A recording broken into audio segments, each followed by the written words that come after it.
The government is pulling out all the stops to bridge the digital divide in public schools with a goal of connecting every DepEd school to reliable internet before the year ends. The DICT is leaving no stone unturned, using fiber, cellular, and even satellite tech like Starlink to get the job done. Our Rod Lagusad tells us more. The Department of Information and Communications Technology is aiming for 100% of DepEd schools to have a reliable internet connection before the end of the year.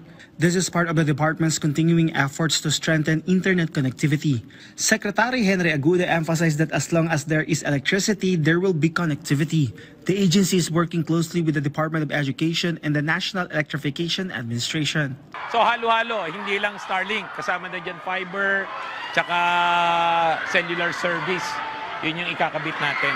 Yung pagbibigay ng access sa internet, batas yan. Free internet access in public spaces, lalo na sa mga eskwelahan. According to Aguda, a technical working group that includes DepEd is focused on this initiative. Among the latest to receive Starlink, a low-orbit satellite internet service is Bulian National High School in Silang, Cavite. The department is covering the first month of subscription, while succeeding payments will be shouldered by the local government.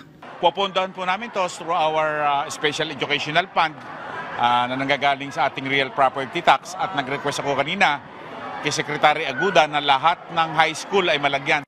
8,000 pesos ang subscription fee. So may pera naman ang munisipyo ng Bayan ng Silang para suportahan yan. This development is expected to greatly benefit students.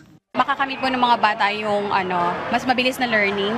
So, yung connectivity po, especially po sa science, so mas madali po silang makakapag-research, lalo po may science class na rin po kami. Mas madali po silang makakapag-research, tsaka po mas magiging interactive po yung mga activities na pwede po ma-engage ng mga teachers. She shared that before this, internet bandwidth or connectivity in their area was very unreliable. Now, students will have dependable access to the internet, ensuring equal opportunities for all. Rod Lagusad from the National TV Network for a new and better Philippines.